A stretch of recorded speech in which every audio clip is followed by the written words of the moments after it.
अस्सलाम वालेकुम। मैं हूं शाहिद हुसैन। इरफान हक साहब मेरे साथ मौजूद हैं। सुप्रीम कोर्ट रजिस्ट्री में जितनी भी ख़बरें आप उसके बाद टीवी पर देखते हैं चलती हैं, और उसके बाद फिर जब तहरीरी हुक्मनामे आते हैं तो उसकी भी जो न्यूज़ आप टीवी पर देखते हैं मुख्तलिफ अखबारात में अगले दिन छपी हुई देखते हैं, वो इरफान साहब ही बनाते हैं। तो आज मैंने इनको जहमत दी कि मेरे यूट्यूब के जो व्यूअर्स हैं उनको असल हकायक बताने के लिए कि ये जो ऑपरेशन शुरू हुआ है उसके बाद फिर ऑपरेशन के हवाले से सुप्रीम कोर्ट के अहकामात क्या हैं, सूबाई हुकूमत का मौक़िफ़ क्या था, उसके बाद कहाँ कहाँ तोड़ फोड़ के अहकामात जारी किए गए और क्या क्या चीज़ बच सकती है, उस हवाले से मुझे सारी डिटेल बताने के लिए इरफान साहब मेरे साथ मौजूद हैं। इरफान साहब, सबसे पहले तो मैं आपको यूट्यूब चैनल पर खुशामदीद कहता हूँ। और नेस्ले टावर के हवाले से काफ़ी सारे लोगों के सवाल हैं कि इतनी बड़ी और ख़ूबसूरत इमारत जिसकी करोड़ों रुपए की एक एक फ्लैट बुक होता है, तो अचानक अदालत ने ये तोड़ने का हुक्म क्यों दिया? क्या ऐसी वजह थी? देखिए, अचानक तो नहीं दिया। इससे पहले अदालत ने नोटिस जारी किए थे और ज़ाहिर है कि एक रिपोर्ट अदालत को मौसूल हुई थी कि बिल्कुल शारा फैसल के से मुत्तसिल जब आप शारा फैसल से गुज़रते हैं तो आपको दूर से ही ये इमारत नज़र आ जाती है। ऐसी ज़बरदस्त जगह पर ये इमारत मौजूद थी जो यकीनन सबकी नज़रों में थी। इसलिए वाले से एक रिपोर्ट अदालत को मौसूल हुई थी। उस पर अदालत ने नोटिस जारी किए थे। जो मुतल्लिका इदारे हैं, जो हमारे यहाँ रेवेन्यू का डिपार्टमेंट है, कमिश्नर कराची हैं, सिंध हुकूमत है और जो दीगर इदारे, सबको नोटिस जारी किए थे। और जो उसकी तफसीलात सामने आई थी उसमें अदालत को ये बताया गया था कि असल में 1950 में ये प्लॉट अलॉट किया गया था और इसका जो असल रकबा था वो 780 मुरबा गज था। तो जो नुसरत अली नाम के एक साहब थे, उनके नाम पर ये प्लॉट अलॉट किया गया था और उनके इंतकाल के बाद उनकी जो विडो थी, उनकी बेवा मुस्तफ़ा बेगम, उनके नाम पर ये प्लॉट ट्रांसफ़र हो गया था। और 1957 में उन्होंने सिंधी मुस्लिम सोसाइटी ने इसकी लीज़ दे दी थी, क्योंकि ये एरिया सिंधी मुस्लिम सोसाइटी के जुरिसडिक्शन में आता है। तो वो जो तफसीलात सुप्रीम कोर्ट में आई थी वो सारी यही तफसीलात थी। और ज़ाहिर है कि उसके बाद उनका बेवा का इंतकाल हुआ, मुस्तफ़ा बेगम का, तो उनके वर्सा के पास ये प्लॉट आ गया। और जब ये प्लॉट उनके वर्सा के पास आ गया तो फिर वो ज़ाहिर है कि आगे ट्रांसफ़र होता रहा। नेस्ले टावर के जो मालिकान हैं उन्होंने दरअसल 780 मुरबा गज का ही प्लॉट ख़रीदा था, जो A193 जिसका नंबर है, जो सुप्रीम कोर्ट में रिपोर्ट पेश हुई उसके मुताबिक ये बताया गया कि 2004 में शहरी हुकूमत जो है कराची की, उसने एक रेजोल्यूशन के थ्रू जो कमर्शियल किया, जो रिहायशी प्लॉट्स थे शारा फैसल पर, उन सबको कमर्शियल करने की मंजूरी दी थी। 2007 में जो ये प्लॉट है इसकी कमर्शलाइजेशन की दरख्वास्त आई थी सिंधी मुस्लिम सोसाइटी के पास और बाकायदा फ़ीस पे करके उन्होंने हासिल कर ली। ताहम वो जो एक वहाँ पर रोड की रीअलाइनमेंट का इशू था शारा फैसल पे, 40 फीट, वो जो 280 फीट की रोड थी उसकी 40 फीट उसको रिड्यूस किया जाना था, 20 फीट यहाँ से 20 फीट यहाँ से। तो इस तरह उन्होंने इस रीअलाइनमेंट के नाम पर कुछ जगह हासिल की, कुछ सर्विस रोड की जगह हासिल की। जो मुख्तार कार की रिपोर्ट थी उसके मुताबिक भी कोई जो जगह है ये 780 गज़ जो ओरिजिनल प्लॉट था इससे बढ़कर 1044 हो गया, यानी कि 264 गज़ तकरीबन इंक्रोच कर लिया गया। और सुप्रीम कोर्ट ने तमाम तर दस्तावेज़ात का जायज़ा लिया है। ऑर्डर में लिखा हुआ है कि हमने हर तरह का जायज़ा लिया है तमाम तर दस्तावेज़ात का। बिलखुसूस जो वकला थे मालिकान के और अलॉटीज़ के, उनसे हमने मुख्तलिफ़ सवालात पूछे। वो हमें मुतमईन नहीं कर पाए कि उन्होंने किस तरह ये 780 गज़ के प्लॉट को 1044 गज़ में कन्वर्ट किया और कैसे ये 264 गज़ हासिल किया। उसकी जो लीज़ है, इजाफ़ी लीज़, उसका इख्तियार कैसे सिंधी मुस्लिम के पास था, अगर सिंधी मुस्लिम सोसाइटी ने ये इजाफ़ी लीज़ दे दी है। तो ओरिजिनल प्लॉट 780 गज़ का था। तो सुप्रीम कोर्ट का ये वाज़ेह हुक्म है कि आपने सर्विस रोड को भी ब्लॉक किया और जो मेन रोड था उसके रीअलाइनमेंट के नाम पर जो 40 फीट निकल रहा था वो भी आपने इंक्रोच किया। लिहाजा ये गैर कानूनी है। जो ओरिजिनल प्लॉट है 780 गज़ का है। इसलिए अदालत ने हुक्म दिया है कमिश्नर कराची को कि बिल्डिंग न सिर्फ फौरी तौर पर खाली करवा के अपनी तहवील में लें, इसको गिराने का अमल भी फौरी शुरू किया जाए।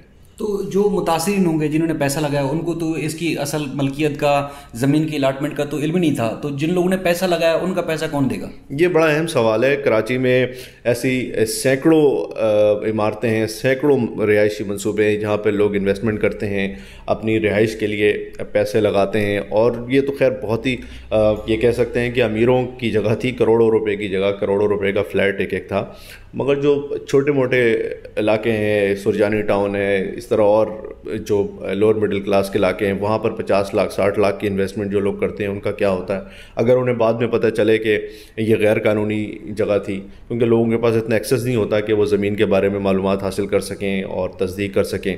ताहम एक बहुत अच्छी बात है यहाँ के रहने वालों के लिए कि सुप्रीम कोर्ट ने अपने हुक्म में लिखा है कि 3 माह के अंदर लॉटीज़ को पैसे वापस लौटाए जाएँ। और आपको याद होगा कि गुज़िश्ता दिनों हम रॉयल पार्क का जो मंसूबा था उसको रिपोर्ट कर चुके हैं, वो कोई 1.5 अरब रुपए से ज़्यादा लॉटीज़ के वो वसूल कर चुका था और उस पर कई इमारतें तामीर हो चुकी थी। ताहम वो गैर कानूनी थी। अदालत ने न सिर्फ तोड़ने का हुक्म दिया बल्कि उनका जो एक दूसरा बहुत बड़ा मंसूबा शॉपिंग प्लाजा जो शॉपिंग मॉल बन रहा है DHA फेज़ 8 में, वो अदालत ने सील करवा दिया है। जब तक वो मालिकान आएंगे नहीं और ये अलॉटीज़ के पैसे नहीं देंगे तब तक वो जो उनका वो वाला प्रोजेक्ट है वो भी एग्जीक्यूट नहीं हो सकेगा।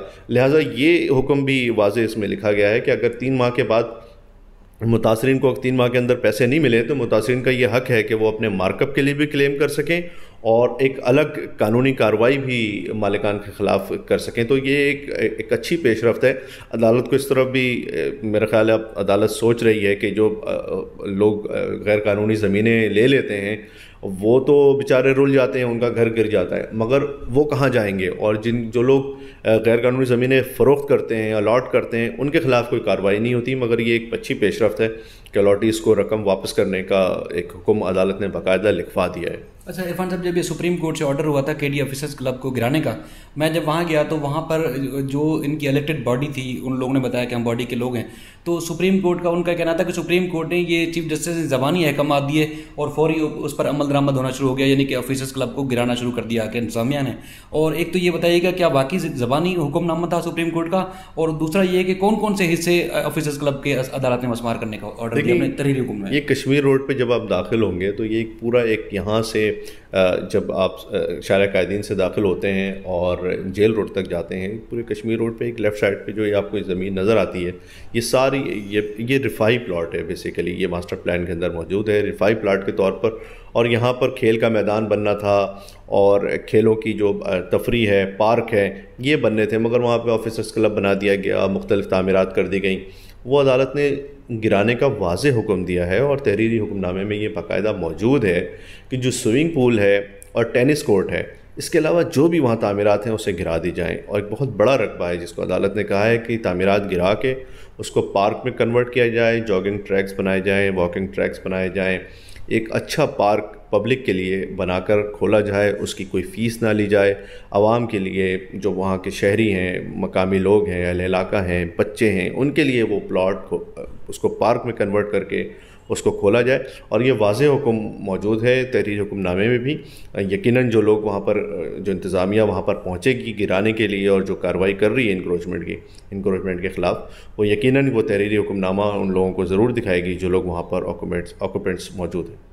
अच्छा, ये जो KD ऑफिसर्स क्लब है, ये इसकी जो ज़मीन है तकरीबन 3-3.5 एकड़ ज़मीन है, लेकिन इसके अलावा जो आप बता रहे हैं इसका मतलब ये है कि जो KMC की वहाँ तमीरात हुई हुई है, जिसमें ख़वातीन के लिए मखसूस कम्प्लेक्स और इस तरह की चीज़ें, जॉगिंग ट्रैक्स ख़वातीन के लिए बनाए गए हैं, तो मतलब ये है कि शारा कैदीन से लेकर जेल चुरंगी तक जो भी अलग अलग इदारों ने तमीरात की हुई वो सारी मसमार होगी।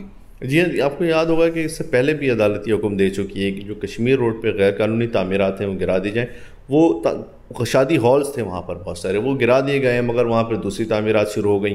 तो वो ज़ाहिर अदालत के नोटिस में ही बात आई थी और वाज़े हुक्म दिया है अदालत ने कि ये सारे एमिनिटी प्लॉट्स हैं, यहाँ से लेके शारा कायदीन से लेके वहाँ तक। लिहाजा जो भी, अगर कोई शादी हॉल है तो वो भी गिरेगा, कोई और वहाँ पर ऑफिसर्स क्लब बना हुआ है किसी, जैसे KMC के शायद अफसरान का ऑफिसर्स क्लब मौजूद है, और वहाँ पे 1-2 इमारतें हैं, होटल टाइप की जगह, अंदर रेस्टोरेंट टाइप की जगह है। मेरे ख्याल ये सारी इमारतें वो इमारतें हैं जो कि गैर कानूनी हैं और वाज़े अदालत का हुक्म है कि जो टेनिस कोर्ट है और स्विमिंग पूल है, उसके अलावा जो भी वहाँ पे तामीरात हैं सबको गिरा के पार्क में कन्वर्ट कर दिया। साहब, एक और सवाल आपसे, आपने एक बात की कि ये जो नसरा टावर था इसमें अमीरों के लिए, और फिर इस तरफ जो बात की उसमें सवाल काफ़ी सारे लोग ये भी करते हैं कि जिस तरह अगर किसी प्राइवेट शख्स से, किसी बिल्डर से कोई प्राइवेट शख्स जाके ख़रीदता है तो अगर वो गैर कानूनी है तो सुप्रीम कोर्ट उसको मुआवजा देने का, यानी कि बिल्डर मुआवजा उनको अदा करेगा। लेकिन किसी ने अगर KMC, कच्ची आबादी, मुख्तलिफ सरकारी इदारों से अगर लीज़ हासिल की है, 50 साल से वहाँ रहते हैं, चाहे वो ST प्लाट 14 वाला है या गुज्जा नाला, औरंगी नाला, तो उनके लिए अदालत के हुक्मनामा ऐसा क्यों नहीं है, या अगर है तो फिर वाजे क्यों नहीं होता। और ख़ासतौर पर जो सूबाई हुकूमत अब सुप्रीम कोर्ट का ऑर्डर सामने आने के बाद काफ़ी उनके बयानात आ रहे हैं, तो क्या अदालत में भी यही मौक़िफ़ होता है सूबाई हुकूमत का, जो बाहर आके कहते हैं कि ये ऑपरेशन जो है अदालत की जानिब से वो गैर कानूनी है, या अदालत में कुछ और होता है उनका स्टेटमेंट? देखिए, जो सिंध हुकूमत के वकला अदालतों में पेश होते रहे हैं, वो कभी भी हमने नहीं देखा कि किसी जो ऑपरेशन है उसके ख़िलाफ़ उन्होंने कोई बात की हो, ऑपरेशन रोकने की इस्तदा की हो। और वो तो बल्कि वजाहत मांग रहे होते हैं सुप्रीम कोर्ट से। जो लीज़ यहाँ पर लीज़ क्लेम की थी लोगों ने, एंटी इंक्रोचमेंट ट्रिब्यूनल ने, आपको याद होगा, ये गुजर नाला और रंगी नाला के लोग जो बहुत बड़ी तादाद में जो लीज़ मकानों में रह रहे हैं, उन्होंने लीज़ क्लेम किया था, तो यहाँ से हाई कोर्ट से भी और एंटी इंक्रोचमेंट ट्रिब्यूनल से भी उन्होंने स्टे हासिल कर लिया था। उसके ख़िलाफ़ सिंध हुकूमत ने सुप्रीम कोर्ट से रुजू किया, उनको बताया कि ये तो आपने ऑपरेशन का हुक्म दिया था और ये लीज़ मकानात का इन लोगों ने दावा किया है और स्टे हासिल कर लिया, हम कैसे ऑपरेशन करें। जिस पर अदालत ने वजाहत की कि ऑपरेशन नहीं रुकेगा। ताहम ये अदालत ने अपने हुक्म में ज़रूर लिखवाया है कि जो मुआवजा है अब वो अदा किया जाए और उनका जो मुतबादिल रहाइश है उसका इंतज़ाम किया जाए। इससे बहुत बड़ी मिसाल कराची में हमें मौजूद है। हमारे पास लियारी एक्सप्रेसवे जब तामीर हो रहा था तो बहुत बड़ी तादाद थी, हज़ारों घर गिराए गए थे, इसमें कोई शक नहीं है कि उन्हें न सिर्फ बसाया गया, उन्हें मुआवजा दिया गया। बहुत सारे लोगों ने बाद में क्लेम किया, अदालतों में भी चक्कर लगाए, धक्के खाए, मगर हमारी इतलात के मुताबिक बहुत कम ऐसे लोग रह गए हैं जिनका मुआवजा शायद रह गया है, उस सबको मिल चुका है। प्रीटी स्ट्रीट तामीर हुई थी कराची में, बहुत बड़ा मंसूबा था ये, और उसमें भी सैकड़ों घर गिराए गए थे, उनको भी मुतबादिल रहाइश दी गई, उन्हें बसाया गया महमूदाबाद की एक जगह पर। तो ये बहरहाल होना चाहिए कि जब आप गरीब की बस्ती उजाड़ते हैं तो उनको कहीं ना कहीं मुतबादिल इंतज़ाम उसको करके दें रिहाइश का, और ताकि वो सड़कों पर धक्के ना खाते फिरे। उन लोगों गरीबों ने अपनी जमा पूंजी, सरमाया सब कुछ लगाया होता है, और उसके बाद जब उनको पता चले 20 साल के 40 साल के बाद कि भाई ये आपकी जगह गैर कानूनी है, तो वो ज़ाहिर है कि उसके दिल का हाल फिर वही जानता है। तहम ये मुतबादिल रहाइश और मुआवजा जो है वो सुप्रीम कोर्ट ने अपने हुक्म में लिखवाया है, और इससे पहले भी माजी में हम देखते हैं कि इस तरह की मिसालें मौजूद हैं। लिहाजा ये प्रैक्टिस अदालतों को ज़रूर करनी चाहिए। इरफान साहब आपका बहुत शुक्रिया। आपने एक तो चीज़ वाज़ेह हो गई होगी कि जिस तरह पीपल्स पार्टी का दोगलापन सामने आप देखते हैं कि मीडिया पर अदालती अहकामात का न सिर्फ मजाक उड़ाते हैं बल्कि उस पर भरपूर तनकीद भी करते हैं, लेकिन अदालतों में उनका मौक़िफ़ कुछ और होता है। और उसके बाद जो अदालत हुक्मनामा जारी करती है कि जो मुतासिरीन उनको मुआवजा भी दिया जाए, उनको मुतबादिल भी दिया जाए, वो मुतबादिल मुआवजा दिए बगैर ऑपरेशन के लिए भारी मशीनरी लेकर पहुँच जाते हैं और तोड़ फोड़ भी उन्होंने शुरू कर दी। लेकिन अब तक उन चीज़ों का नहीं सोचा गया जिनका अदालत ने हुक्मनामा जारी किया है। ये ऐसी तफसीलात थी जो आपने लोग बड़े बड़े दावे करने बैठ के यूट्यूब पे भी, मीडिया पे भी और मुख्तलिफ तबसे और तजिए करते हैं, लेकिन असल हक़ाइक़ उनको मालूम ही नहीं होते। ये वो हक़ाइक़ थे इरफान साहब के तवज्जुह से मैंने आपके सामने रखे, जो ना तो सिर्फ मीडिया पे, यूट्यूब पर और कहीं भी किसी फोरम पर भी सामने नहीं आते। तो इसलिए इरफान साहब का शुक्रिया अदा करता हूँ कि उन्होंने वो हक़ाइक़ सामने रखे जो पहले मंज़र-ए-आम पर नहीं आए थे। उम्मीद करते हैं कि जो मुतासरीन हैं उनका मामला जो है वो ज़रूर हल होगा, और लोग एहतजाज भी कर रहे हैं और जगह जगह ऑपरेशन भी जारी है। फिर दूसरी अपडेट के साथ मैं आपकी खिदमत में हाज़िर हूँगा, तब तक के लिए अल्लाह हाफ़िज़।